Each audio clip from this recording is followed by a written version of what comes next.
নেহাল কেন ফিরে এলো, কেন ফিরে আসবে না? থ্যাংক ইউ কামব্যাকটা অ্যাপ্রিসিয়েট করার জন্য। মানে সামহাউ কামব্যাক কখন আসে? যখন আসলে কোনো ভালো কিছু থেকে উত্থান হয়, তাই না? সো ডেফিনেটলি তৌসিফের যেরকম একটা উত্থান হয়েছে বা একটা চেষ্টা আছে ভালো কিছু করার, সেম ব্যাচেলার পয়েন্টের ক্ষেত্রেও ডেফিনেটলি এরকম একটা লেভেলে পৌঁছেছে। তো দুইটা যখন আবার একসঙ্গে ব্রিজ হয়েছে তখন আপনারা বলতে পারছেন come back, and that feels so good, আলহামদুলিল্লাহ। ওই যে আমি বলছিলাম যেটা আসলে আমি এনজয় করিনি, আমি খুব খুব দমবন্ধ হয়ে আসতো, ইচ্ছা করতো যে এখনই চলে যাই কোনোভাবে, কোনো না কোনোভাবে। অ্যাকচুয়ালি এটা এখন মানে এখন অন ক্যামেরা বলছি, এই সিজন 5 যে আমি ব্যাক করব, এটা সিজন 5 যখন ডিসিশন হয়েছে তখন থেকে, মানে এটা আসলে গত 1-1.5 বছর আগে থেকেই ডিসিশন হয়ে গেছে। কিভাবে করব, কখন করব, কোন এপিসোডে আসলে ভালো হয়, এই সব কিছু আসলে অনেক সময় লেগে গেছে, যেটা আমাকে আসলে 1.5 বছর ধরে অপেক্ষা করতে হচ্ছে আপনাদেরকে জানাতে।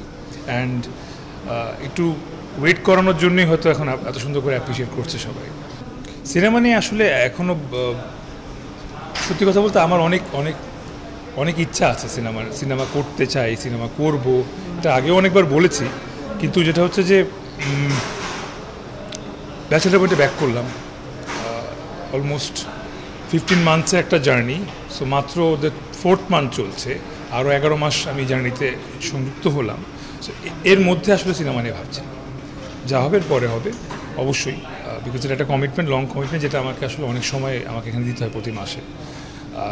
এটা একটা। দ্বিতীয়ত হচ্ছে গিয়ে আই ওয়ান্ট আরেকটু পরে, রিসেন্ট, এখন না, যদি কালকেও যদি বেস্ট সিনেমার অফারটা চলে আসে, সেটাকে আমি আসলে খুব রেসপেক্টফুলি ডিনাই করবো এই মুহূর্তে, সো দ্যাট যখন আমি কমপ্লিটলি প্রিপেয়ার্ড, যেটা বললেন অনেক অনেক জনপ্রিয় মুখ, আরেকটু জনপ্রিয় যদি হতে পারি, আরেকটু যদি মানুষের ভালোবাসা পেতে পারি, তারপর আরও কনফিডেন্টলি সিনেমায় আসতে চাই। আমি কোনো সংকট দেখি না কোথাও, বিকজ কোনো কাজ যদি আমি না করি ডেফিনেটলি কেউ না কেউ করবে।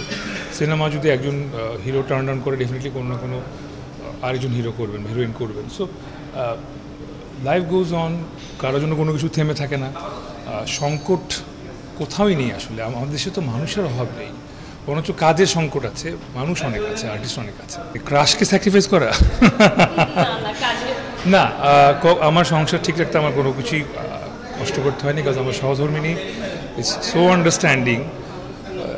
ও আসলে দেখা যায় মাঝে মাঝে আমি কমেন্টস রিপ্লাই দিতে পারলে ও কমেন্টস রিপ্লাই দেয়, যেটা অনেককে এরকম মানে এরকম কমেন্টসই করে যে ইউ আর মাই ক্রাশ, সেটা থ্যাংক ইউটা আমার ওয়াইফই দেয়।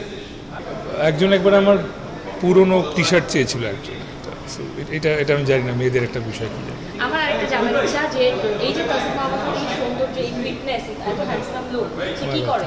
Thank you. প্রথমত কিছুই করে না, নিজেকে ফিট রাখার চেষ্টা করি, একটু কষ্ট, এটা সত্যি কথা, এটা অনেক লম্বা, এখন অনেক কিছু বলতে হবে, কি খাই, কখন উঠি, কি করি, কিভাবে চলি, কিভাবে পড়ি। সো এটা আসলে নিজের একটা লাইফস্টাইল। এটা প্রথমত একটা কথা আছে, the beauty is in the I of the বিহোল্ডার।